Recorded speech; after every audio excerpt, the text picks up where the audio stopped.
Hello and welcome to the first edition of This Week in Wabash. I'm your host, Wade Weaver from 105.9 The Bash. And also Andrea Zwiebel will join us. She's from Wabash Marketplace. And we're going to be interviewing different businesses throughout the months ahead and talking about how, number one, they are surviving or survived the COVID-19 crisis. And just in general, find out what's going on in the business community from around Wabash. Also, we'll talk about some of the news items, like we'll talk about the Honeywell pool and what happened with that. So Market Street Grill in Eugenia is on the docket today's show, and we'll find out how the restaurants survived through this and what they've got coming up. Plus, the 1324 drive-in, we'll find out about that. And the churches, well, I'll tell you what, parishioners all staying home, churches doing everything they can to get on the internet, to give the sermons and give Bible studies online. Find out from Pastor Tom Curry of Living Faith Lutheran Church details about their church. Plus, we'll kind of preview what we're going to be doing in the weeks ahead. So sit back and enjoy. We appreciate you tuning in. Don't go away. We'll have the show right after this.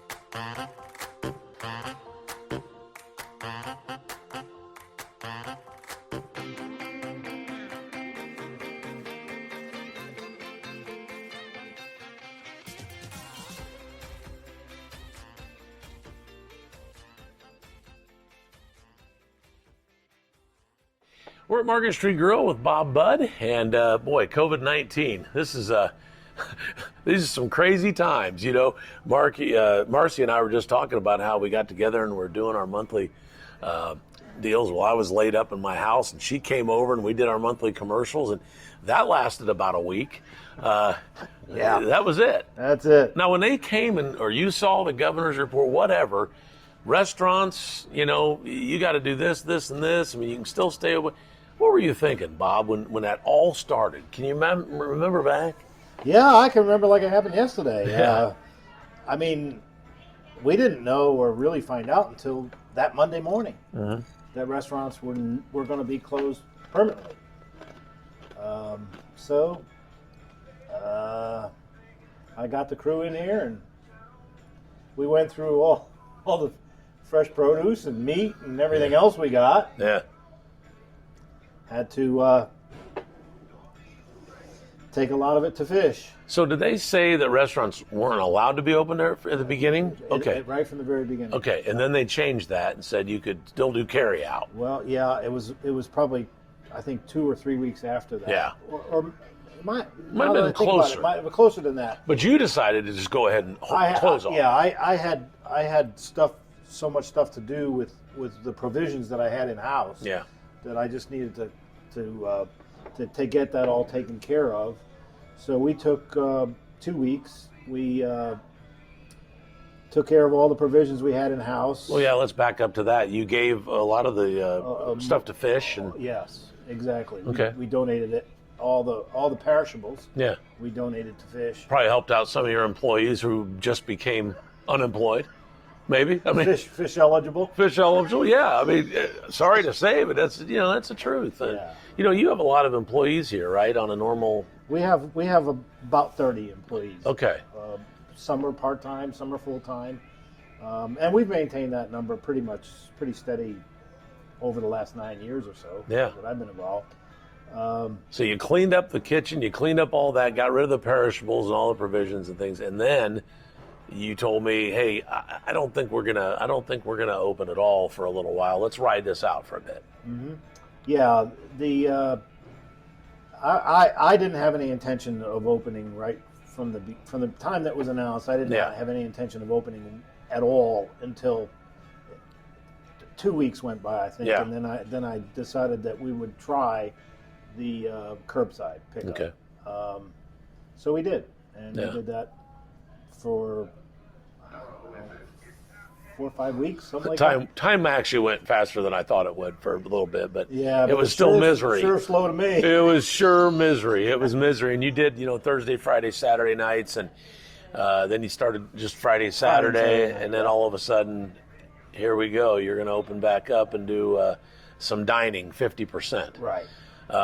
So, walk us through those first few weeks of just the curbside carryout. I mean, Actually, I have to thank, and our patrons know who they are. yeah, The steady customers that came every week yeah, and supported this place, including you. I can name them all, but they know who they are. yeah.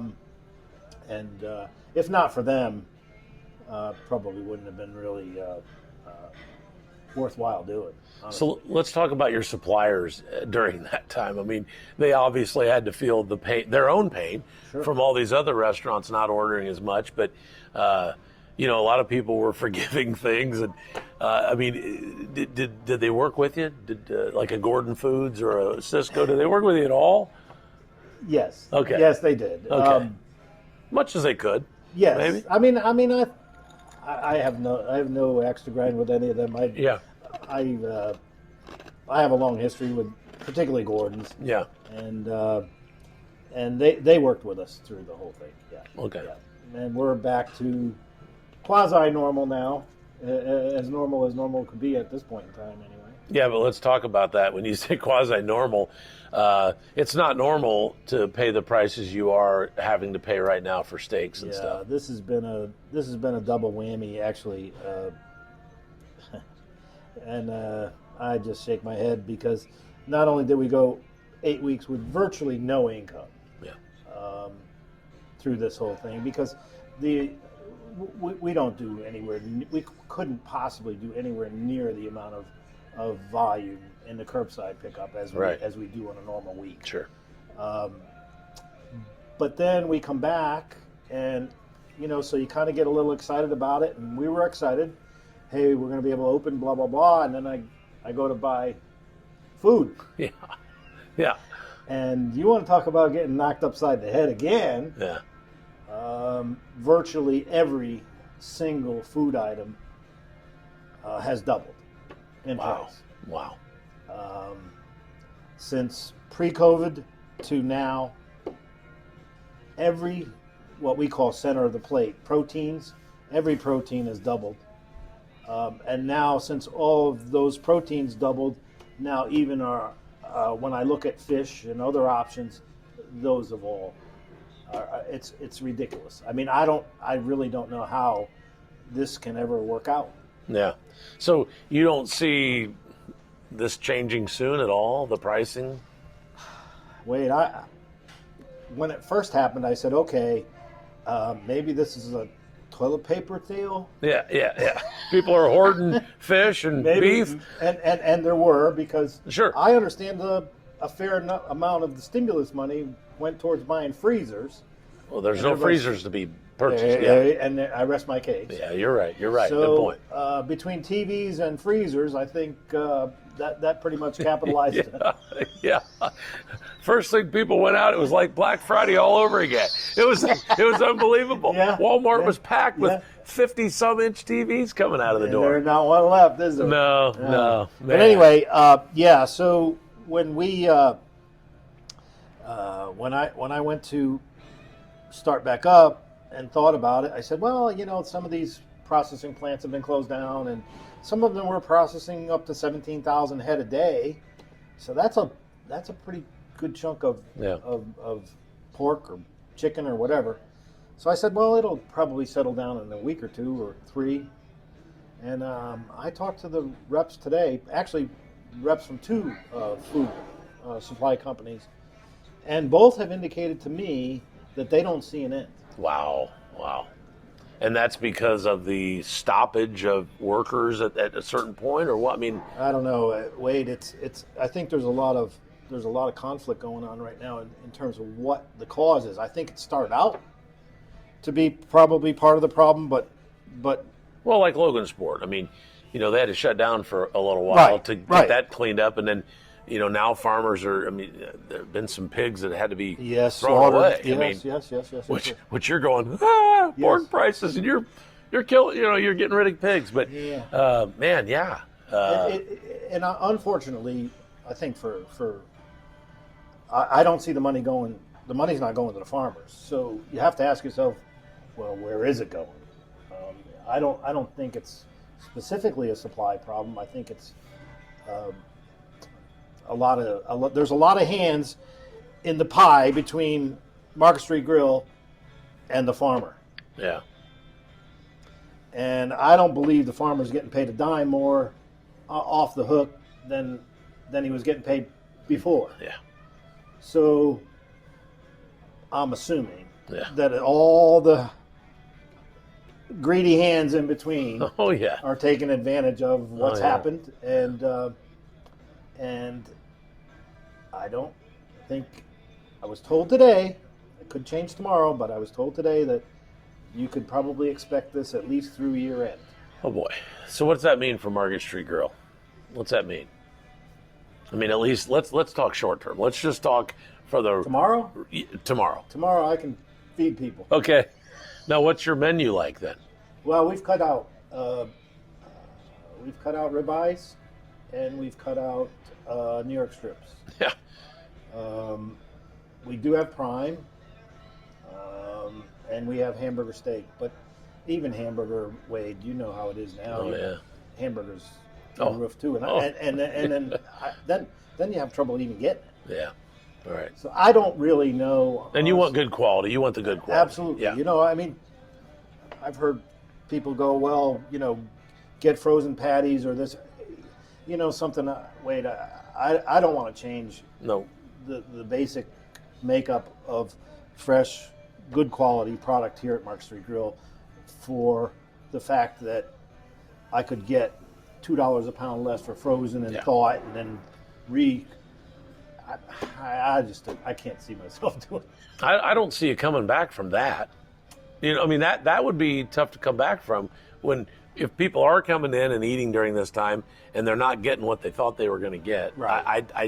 Right. They remember that. It's too, exactly. They'll remember that longer. Yeah. But the double-edged sword here is that, okay, and I've never, Marcy can attest to this. We've never compromised the quality of food here, Right. ever, and I don't really want to start. And I'm not going to. Well, I should. I'm not going to start now. Right. We may have to change our thought process here. And Marcy and I had a conversation about this tonight. What things can we do differently to plug some holes? Yeah. And I think part of it is to streamline the menu. Mm-hmm. I think another thing that we've talked about is to come up with some different dishes that may not necessarily include chicken, pork, beef. Well, name those. You know what I mean? Not a heck of a lot of them, but there are some. Market Street Grill goes all vegetarian. In the news. No, I'm kidding. Totally, folks. Totally kidding. But I mean, a lot of people won't be able to afford it even in their homes. I mean, the prices. That's what's coming. Yeah. That's what's coming. Absolutely. Well, it's been a trying time, but I do know you have some excellent customers that obviously you thanked earlier, and I think they'll come in. The thing that people need to understand, the people that have been here and enjoyed the great meals at Market Street Grill are going to continue to get that quality. Mm-hmm. But if prices do go up and you're going to have to do that, is that what you're saying? You're going to have to. If this. And that's one thing people don't understand. I think they think, well, why can't I? So what? You pay $15 a pound for a steak. Well, charge me $16. Yeah. Wait a minute, you're forgetting all the help, and they're forgetting the lights and all that. So yeah, it's just not feasible. No, I've told people this before. The thing that's changed the most about the restaurant business in the last 10 years in particular is that a restaurant prior to 10 years ago could sell a fair amount of liquor. Mm-hmm. And liquor was excuse the expression, it balanced a lot of things out. Sure. So it wasn't necessarily, the restaurant didn't necessarily have to make a margin on its food, because it could make more margin on alcohol. Yeah. So it was a loss leader. Come on in, eat food. Gotcha. Serve us we'll serve you lots of drinks, and everybody's going to be happy. Yeah, right. Well, as we all know, in the last 10 years, everybody's become a lot more responsible in that regard, and so you can't make up anything anymore. If you can't make money on food, you can't stay in business. Gotcha. And boy, I'll tell you, this COVID-19 has hurt the restaurant industry all over the country. I mean, this isn't just right here in Wabash. There's no doubt. It's all over. I mean, I read the restaurant news regularly, and some restaurants that have been in business for 40, 50 years are already done, and have reputations and all the rest of that stuff. And they're saying right off the cuff that 25% of restaurants will not survive. Oh, man. And that was pre this whole food increase thing. I'd hazard a guess to say that 50% won't make it. Wow. We worry about that, obviously, folks. And as I preach on the radio, Bob, you've heard me a million times, we've got to help each other out. We've got to help shop local. Everybody We've got to does. eat local. Everybody does. Seriously. Yep. I mean, there's a lot of big chains that people run to Marion, run to Fort Wayne, run to Kokomo, they go do. If you could just possibly think, hey, we need local restaurants. They're the ones that pay for Little League. They're the ones that give gift certificates to the charities. I mean, I can't stress that enough. Well, can't. It's all about comfort of living, isn't it? I mean, at the end of the day, if you live in Wabash, and where do I go? Yeah. Do I really want to drive to Marion tonight? As an example. And you're absolutely right. I mean, I think what may come out of this, and what I'm hoping comes out of this, is that there's more of a spirit of everybody working together. Right. That has a business in Wabash. I don't care what kind of business it is. Yeah. But Lord, we have to support each other through this. Otherwise, it'll be a ghost town. Yeah. In terms of businesses, and I mean, if this community is willing to accept that, then that's what's going to happen. Right. That's right. Well, that's kind of why I wanted to be doing these series of shows every week, and just meeting with business people and letting the people hear what it's like. There's a lot of people that have no clue what it's like to own a small business. No clue. And they're the first ones. Anybody interested? Yeah, anybody interested? Got a radio station, got a restaurant. That's been tough, And I tell people all the time when they ask me, how you doing? Well, let me ask you this question. How are the small businesses doing? Oh, they're hurting really big time. Well, my money doesn't come from Walmart. My money doesn't come from Amazon. My money comes from the small businesses who are hurting, by the way. Yeah. So, I've got to do everything I can. And as you know, in the last few months, this community has, I think, pulled together pretty well. I think there's some things that we could be doing, though, a little different. So I don't think anybody would disagree with that. Yeah. I don't think. I mean, obviously, these are unprecedented times Right. for everybody. Sure. And it has had a tremendous effect on everybody. And Right. I don't want to.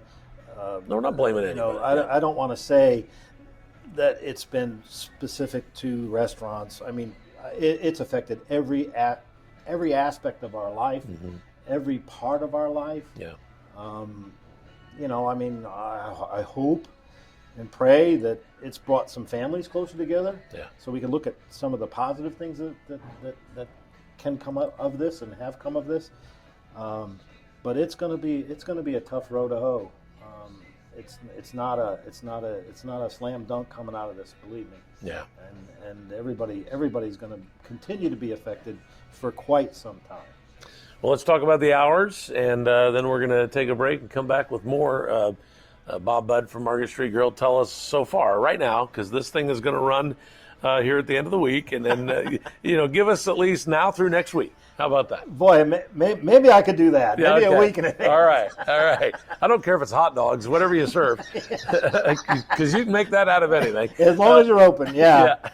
We plan on being open from 5 to 9, Tuesday through Thursday, and then we plan on being open 5 to 10 on Friday and Saturday. Okay.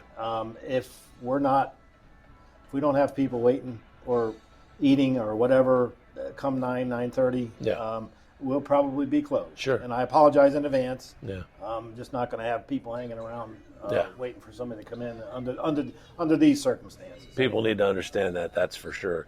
And another thing that has affected your industry and Wabash is no Honeywell Center shows, and that brought in thousands of people a month. Well, I think it was last year was 84,000 people, something like that. Yeah. And 70% of them or more are from out of town. Oh, absolutely, Yeah. absolutely. And I think you know this, Wade. The people from out of town that come here. Mm-hmm. There's a lot of people from out of town that come into Market Street Grill every weekend. Yes. And that's why I beg the locals to support this. I mean, because people are going to be staying home for a little while. And another thing that I just want to make a point of. Please do. People have a perception that Market Street Grill is packed all the time. Yeah. And I thank the Lord that we are packed as many times as we are during a year. Right. But they come in on a Friday or a Saturday night. Come on in on a Tuesday or Wednesday or a Thursday. Yeah. And you'll see what happens. Yeah. And if, believe me, if Market Street Grill was packed like it is Friday and Saturday, the other 3 days of the week, it'd be a whole different story. Yeah, I was going to say. All right. And you're also going to be doing some things with the upstairs. Yes, Talk about social distancing. Yeah. You're doing all the proper things right there. But, folks can call and say, hey, what about those balconies you guys were talking about? So just call in and ask for details on that, right? Yeah. Okay. The balconies will be open on Fridays and Saturday evenings. And it will be open to what we normally have on our menu downstairs. The balconies all have awnings in case there's a little bit of rain. I mean, obviously, if there's a deluge, the other night, we can bag it. Yeah. But and for those of you who haven't been up there, it is a really cool experience. Yeah, it absolutely is. And to Wade's point, you get automatic social distancing. Yeah. The balconies can hold four people per. The center balcony, I believe, can hold 5, but 4 is most comfortable. So, you can book a reservation, and we'll see you up there, and you'll have your own server in the whole 9 yards, and it'll be a great experience for you. That's awesome, Bob. Thanks for the time, man. I appreciate it. Wade, thank you for doing what you do. Yeah, No problem. It's great. It's needed right now. What you're doing in the promotion, it's I won't say desperately. It is desperately. I'll say desperately. It's desperately needed right now. We got to get some folks together and get a real spirit of cooperation in Wabash. Absolutely. We appreciate everything you've done. As you know, we've tried that for years.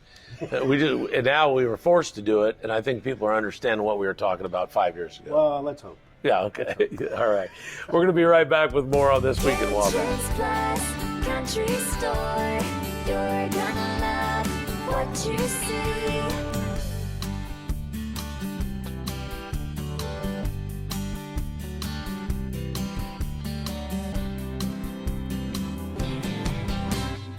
Kitchens Plus, Country store, you're gonna love what you see.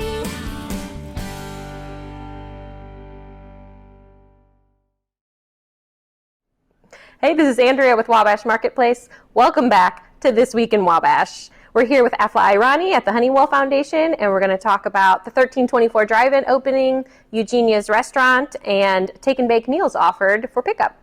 So here's what's been going on since we've all been on quarantine.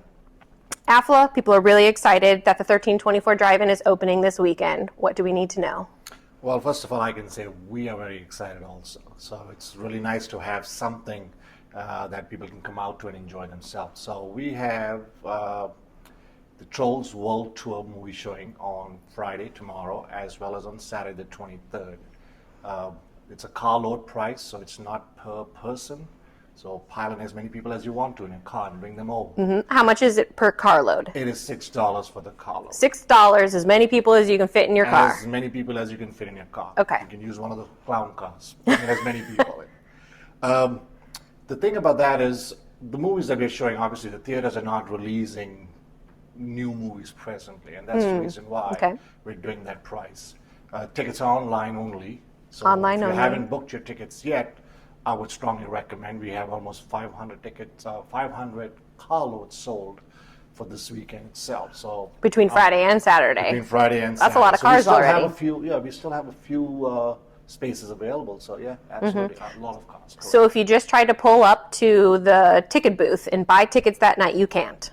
Well, we would recommend not to, because by then probably we're going to be sold out. Okay. Now, obviously, if we have space, we try not to turn anybody away. So we'll try our best to accommodate. But again, But the it's not social guaranteed. distance recommendation is to buy your tickets online. Correct. We're trying to provide as much contactless service as we can, and that's the reason why we're doing that. And we are also offering a little bit of concessions that they can buy online. Okay. Pre-order the concession, so they don't even need to get out of the car, go to the concession stand. They can just drive up.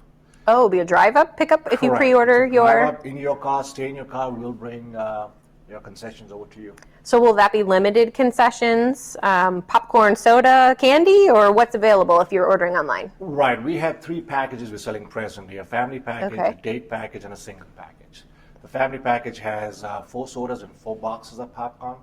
Date has 2 sodas and 2 boxes of popcorn. And then the single obviously is 1 box of popcorn and 1 soda. Okay. So if you're going into the concession stand, you just recommend one person going in for your whole group and waiting in line? Absolutely, yeah. We recommend that just to make sure that we don't have too many people in the concession stand, because we are limiting the amount of people that can be in the stand at any given time. We have it indicated on the flows as to what the social distance, 6 feet distance is. Gotcha. We can accommodate 5, given that restrictions in the concession stand at any given time. And we have it set up in such a way that it's 1 door in and 1 door out. So that means they enter from 1 door, go through the line, pick up their food, pay for their food, and then exit from another side. So that way they're not crisscrossing anybody waiting in line. So yes, to answer your question, 1 person per group is always good, so we don't have a whole bunch of people waiting in line. Right, and only 5 inside the building, so it's definitely recommended to buy online so that you don't have to wait for a long time. If you want to avoid the wait time, yes, that'd be a good idea. So will the inside concession stand have the full menu, or will that be limited as well? It is limited as well. It's still extensive. You still have a popcorn, a sodas, a candies, a hot dog, pretzels, nachos. So there's a lot to begin Oh, yeah. with. But That there's doesn't certain sound too things limited. Right. There's certain things that we used to do in the past, like the funnel fries and French fries, things like that. We're not doing presently. Gotcha. Can you still pump your own butter for your popcorn? Absolutely. Actually, no. No. Okay. It's You'll get one a of butter the- cup? It's one of the things that actually broke my heart when I had to decide that. That's why Because I asked. You can't have popcorn without butter. But just because it's one of those things that it's communal, people will be using one behind each other. Right. And that is definitely not recommended. That so makes we have sense. decided to kind of err on the side of caution more than anything else. I love butter, so sorry. Well, will there be butter cups inside, like Popcorn Fridays, when you did that at Eagles Theater? No, they will not. Okay, just making sure. Yes. There's some people that are butter fanatics out there. Bring your own, that's fine. Okay, bring BYOB, bring your own That's butter. right. Bring a slab of butter and just pop it in the popcorn. Okay. So what else will be different at the drive-in? I know the playground's not going to be open, so don't ask the little kids to come play. Stay by your car. Again, I mean, we're also looking at our guests to do the right things to help us keep them safe. So some of the things that we can do without actually making things mandatory or forcing people to do things that they're not comfortable with, we want to make sure that they have a good time, they enjoy themselves. But at the same time, our goal is to make sure that all the guests attending events, to the drive-in, and our staff are safe. So that's the primary goal. We'll want to open. That's why we're opening. Right. But the primary goal is to make sure that everybody enjoys themselves while being safe. So that's the reason why the playground is going to be closed. Same thing goes for the restroom. They're open. We have them indicated as to what the social distancing is in them. We will be closing them down periodically on a regular basis, pretty often actually, just to walk in and sanitize the entire place, wipe everything down. I mean, the restroom should be the safest place because you got soap and you got water. And one of the things to do is wash your hands all the time. So For 20 seconds. that's right. Note. Or sing happy birthday twice. Okay. So those are some of the things that we're going to be doing. What are the other movies that are going to be coming up besides Trolls World Tour? We have Secret Life of Pets. We have 1 or 2? It's 1. Secret Life of Pets 1, okay. We got Doolittle, and Robert Downey Jr., yes, that's the one. okay. And Despicable Me. Despicable Sorry. Me, 1, 2, or 3? Yeah. 1. 1, okay. I have small children at home, can you tell? Yes. Oh, I need to. Yes. So besides the drive-in, Eugenius Restaurant is open. It has been open for curbside. Correct. We're at 50% capacity right now? That is correct. Yes. So, like you mentioned, I mean, the restaurant has been open the entire time. I mean, obviously, we were doing curbside pickup, so people can order, and we would have the food ready for them, and we would actually bring them out to the car so they can drive all the way up to the west side to our Circle Drive, and stay in your car. We'll bring it over to you. So we're still offering that. But the restaurant is also open for in-house dining. What we have done is a couple of things. We have actually taken some tables out to space the tables out better. We don't have anything on the table, so as guests arrive, that's when we actually put the silverware, so on and so forth. All the staff is wearing masks, back of the house, front of the house, the servers at the same time. That's nice. We do have sanitizers for our guests if they choose to, when they walk in, to wash their hands. We have a station set up that they can actually sanitize their hands before they sit down, or also on the way out they can do that. And obviously, as far as the staff goes, once guests leave, the menus we use are disposable, so we throw those away. But we also wipe down the table, the chairs, including the windows or things where they're sitting by, just to make sure that everybody's taken care of the right way. And actually, I have some breaking news if you want to add that. I would love some breaking news. We love that breaking news. We are going to be starting actually offering our pasta bar, Chef Attendant Oh, Pasta no, Bar, you aren't. on Tuesday of next week. The day Pasta after bar, super popular. If you haven't had it before, you're definitely missing it out. It's your only chance in Wabash to make your own custom pasta. Correct. And what they want, we take care of it. That's a good and point. then we place the food or the plate on one side where that's the only thing they're touching before they take it to the table and enjoy the meal. Tuesday, we'll be back. Starting with as of Pasta Bar? Tuesday, correct. Okay. Yes, because Monday is Memorial Day, we're closed, obviously. Oh, yes. How could I forget?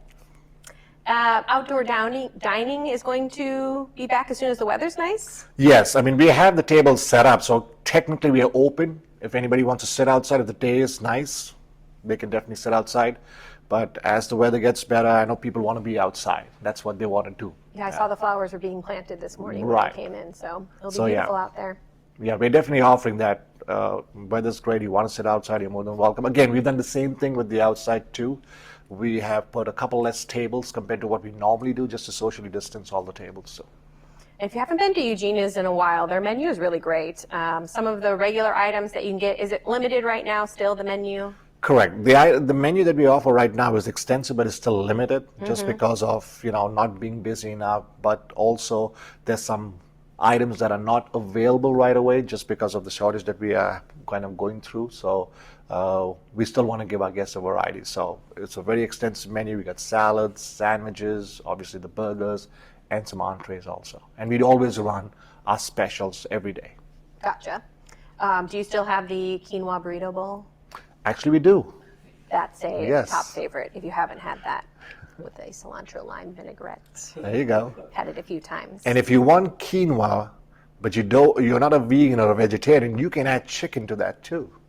Or you can order the chicken burrito bowl. Oh, There's you so can many have- options. But, Right.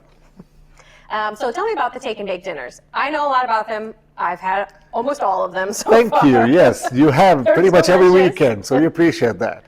Yes, so we started another thing that we are doing during the quarantine time was we decided to offer something for the weekends.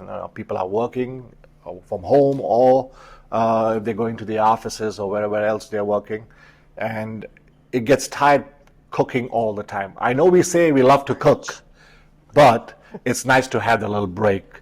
So we offer a take and bake. Our take and bakes are offered on Fridays, so you can come and pick them up on Fridays. You have to order. We always recommend by Wednesday, 5 o'clock, so that it gives us time to have everything prepared and ready to go. and it's extremely simple. The menu that we offer is changed every week, so give you that variety.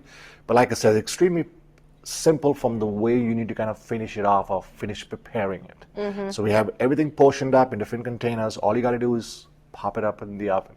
And we also give you a cooking instruction. Basically, it's a reheating instruction as to how long everything needs to stay in the oven, so your food's ready for you. This week, tomorrow, Friday, we have beef and dumplings, and we also have pollock, and you have lasagna next week. So, I mean, there's a lot of different items on the menu, something for everybody. We always have two choices that you can pick from. That's what I like the most, that there's always multiple choices and you can pick your entree and your side items. You don't have to just get the same thing that goes with each one. So, and the presentation has been so beautiful. I know I told you that before, but you open it up and it looks like it's been plated and served just for you. It's really beautiful. Right. And those reheating instructions, they're simple. It's like 25 minutes in the oven and your dinner's ready to go. Right. Yeah, again, the idea behind doing this was to make sure that you don't have to cook. And if you're going to make it so complicated that you have to actually take things from us and go home and cook it, it kind of defeats the purpose. We just want to make it simple, easy, something that you can just, sit back, relax, and enjoy. Enjoy your weekend and not have to worry about, who's going to be cooking this weekend. And how would they order that if they were interested? A couple of different ways you can do that. One, you can give us a call at the center. You can call me up or Mallory up, and we can take your order for you. But you can also go online. If you go to our website, we have a dinner drop-down button that you can kind of go to, and it tells you all the different weeks, what the offer is, and you can place your order over there. Awesome. And I've seen it on Facebook. Honeywell Hospitality has a Facebook page. Correct, yes. And you post almost all of the same information on there. All the same 1324 Drive-In has a Facebook page. The Honeywell Center, the Honeywell Foundation. There's lots of ways to get some information. Exactly. There's a lot of different ways you can get information. So it's just a matter of what's your source. So I wanted to ask you, Afla, you are on the board of directors for Wabash Marketplace. And I just wanted to ask, what's your favorite part of being on the board? What have you learned so far? You know what? I don't live in Wabash. So for me to be on the board, it helps me to kind of understand the community, understand what's happening, how things work. So that's one of the things that's extremely important. And with my work, I'm busy all the time, so I really don't have time to kind of take a walk in the neighborhood and see those things. But when I'm on the board and I hear about certain things, it forces me to actually go out and visit those places. I mean, so it's been very educational for me. So it's been helpful. Awesome. Well, thanks for having the interview, and we hope that you learn a lot more on This Week in Wabash. When you visit Eugenia's, either to pick up a carryout or to go in and eat now, you'll see the two different lines. One line to go in, and when you leave the restaurant, there's another line coming out. Obviously, some warning signs for you to know all of the rules, and they've got new plexiglass up between you and the cashier, and it's going to be very, very exciting, but a lot of fun stuff coming, especially the pasta bar that we mentioned earlier in the show. Make sure you check out Eugenia's for lunch, dining in, carry out, or that take and bake. One of the things we wanted to talk to you about this week in Wabash is that actually last week we found out the Parks Board had a meeting and they decided to not reopen the Honeywell pool for the 2020 season. There are a lot of restrictions that were going to be placed. Like number one, only 68 people were allowed to be in the area, only 68 at a time. And they have to stop about every hour and a half and disinfect the pool. And then they wanted to know if they should have like 68 new people come in, because there have been days where they've had 700 people in this area swimming in the Honeywell pool. So this year they were only going to allow to have 68 people, that's it. And some other restrictions.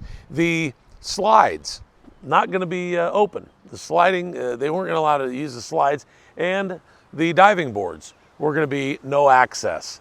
And if anybody was on the deck, they were going to have to wear face masks.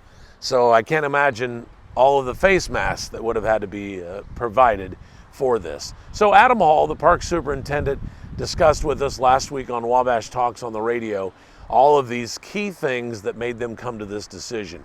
Just too much. And they would have already had this thing full by now, because with the Memorial Day weekend coming up, they would have had 3 weeks in advance to get it disinfected and get it done the way they wanted to. So the big news here, and sad news, and it took them, a lot to think about. They were emailing each other, the board, back and forth for a long time. The mayor is involved as well. It was a 4-2 vote a week ago, last Wednesday, and they decided not to open the Honeywell pool this year.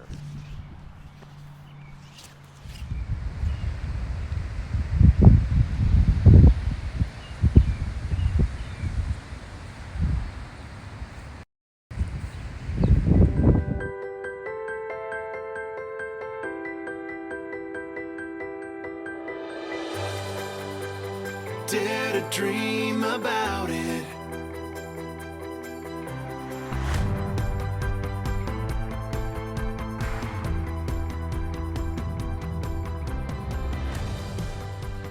Dare to dream about it with Terrell Realty. On an upcoming episode of This Week in Wabash, we are going to be out here talking to the folks from Wabash Little League. Normally, this time of year, you've got kids out practicing, you got ball games getting ready to start, and all the families are excited about Little League in Wabash.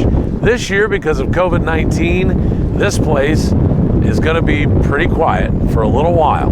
June 14th, they're going to be able to start practicing and playing. We'll start the games right after that. But again, we're going to get the details from the folks at the Wabash Little League. It'll be a shortened season. There won't be any regionals or state championships or anything like that. There's no big Little League World Series this upcoming summer. But again, we'll get the fine details from the folks at Wabash Little League. But again, here's some sad news, at least for the time being. And let's hope that that back on track stays right on track. We're with Pastor Tom Curry from Living Faith Lutheran Church in Wabash, and we've just been talking to business owners and different people how they have survived this coronavirus time, the COVID-19 situation. And you obviously have a church in downtown Wabash, but Tom, you've not been able to meet with all the people. What has that been like for you? Yeah. Strictly from a pastoral standpoint, we've been in uncharted waters. Our calling is to be with people and to be there for them, whether it would be a funeral or in times of crisis. And so just not being with our faith families on a regular basis, on a weekly basis, is something in 39 years of pastoral ministry. I've never experienced anything like this. How do I be the pastor of Living Faith Church and not see my people week after week after week after week?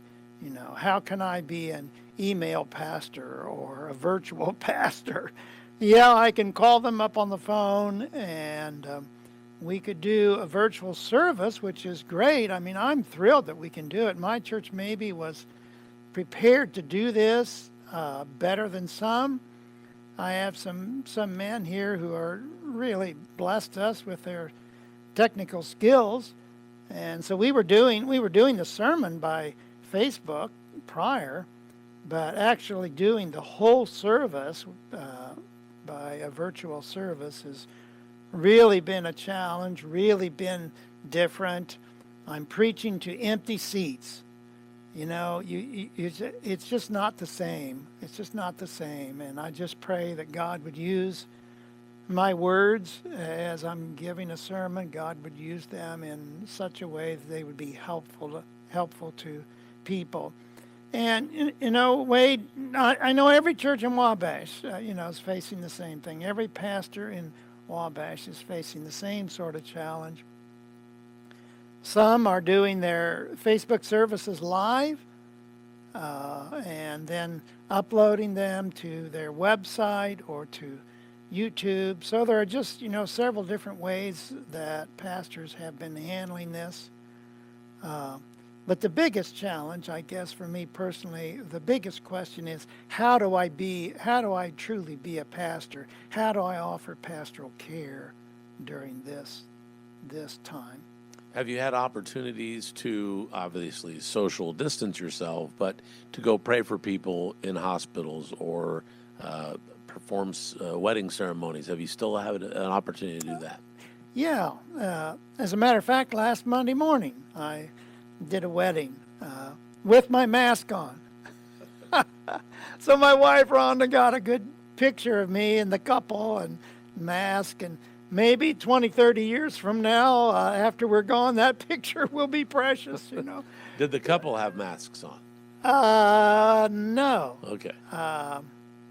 Wait I a would like minute. to see Yes. that video. Yeah. They did? Yeah, the couple did. Okay, so you may kiss the bride. Did The they? couple, they pulled the mask down. Good. Yeah, so that's Yeah, interesting. How about so- praying? I know one time I think you heard that you prayed over some nurses in hospitals. Yeah. One of the privileges that I had during this was to go to our local hospital on Good Friday and be in the chapel there for any nurse or staff person of the hospital that would like a special prayer, that would like anointing of oil. And so I did that with most all of the hospital staff during the time that I was there. There are 3 shifts, of course, and so each one of the 3 pastors, each one of us took turns in doing a shift. And so we were able to do that on Good Friday, and that was special. A lot of fear during this. A lot of fear Yeah. put out by media, a lot of fear put out by just all of us. How did you personally handle the fear? You personally, as a pastor, as a human being, Yeah. but also, how do you handle it when people come to you and tell you that they're very fearful? I probably am more high risk than what most people are, probably more so than what I should be. Being a former missionary, I know what it's like to have a tropical disease, dengue fever, and live with those kind of risks, and just trust God and do the best that you can. So that weight on a personal level didn't really bother me maybe as much as it should, because I know we need to fear this. And I've not been hesitant to go pray with people, but I don't want to shake their hands. I'm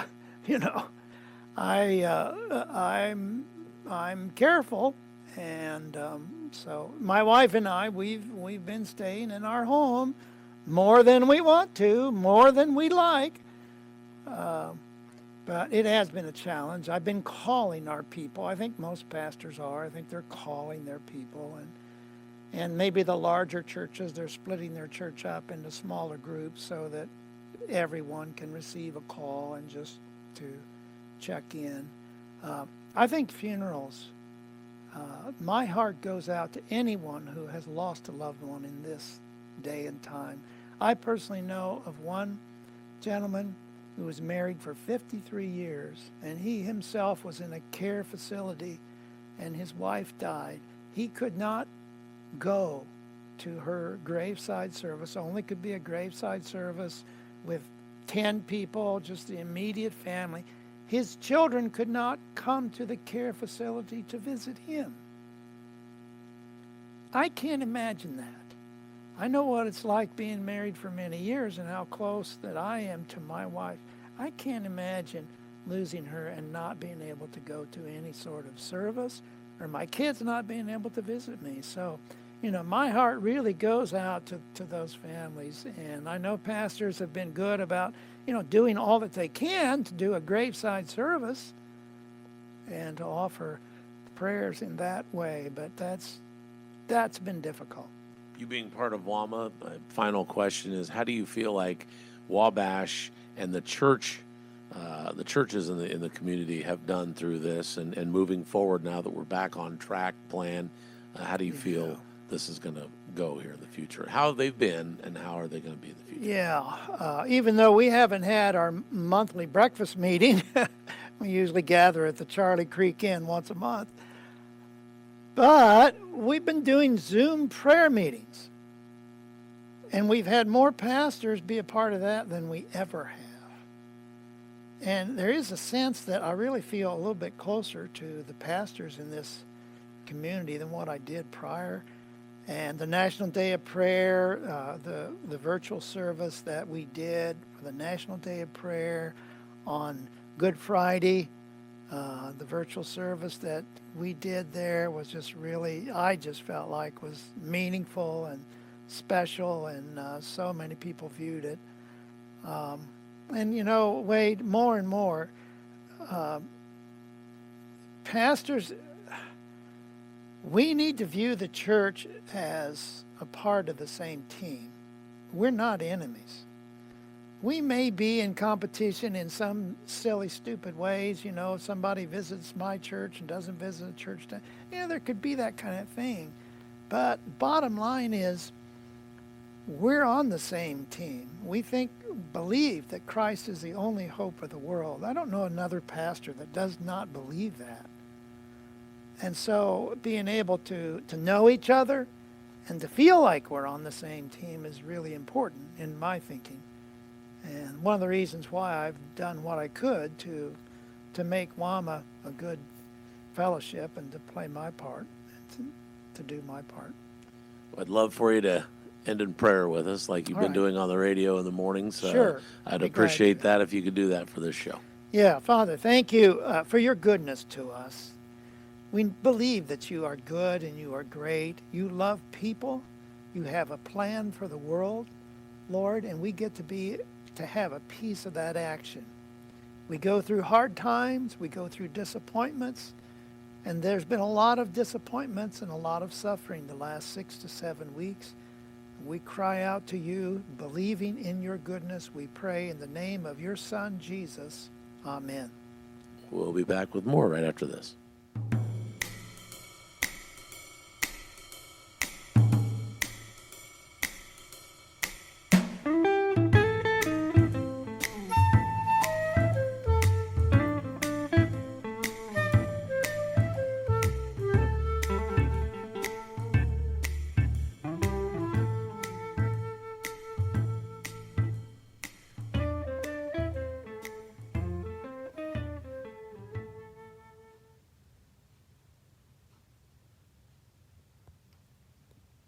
We would certainly love to thank all of the folks that were participants in this week's in Wabash, This Week in Wabash. Now, next week on This Week in Wabash, we're going to talk to the folks from Visit Wabash County. They're going to give us a lot of details on how small businesses can be helped and a lot of other pieces of information you don't want to miss out on.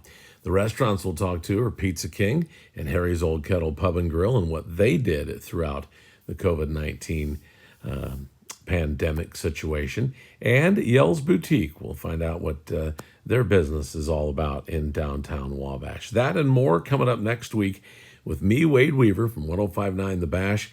Andrea Zwiebel will join us again from Wabash Marketplace. Again, we thank you so much for tuning in. Share this page, would you please? Would you share it with everybody you know? And make sure if you're on Facebook that you do share this, but if you're on the website, tell everybody you know. Very good. That's going to do it. I hope you have an awesome week. Check in with us again next Friday for a brand new edition of This Week in Wabash. I'll catch you later.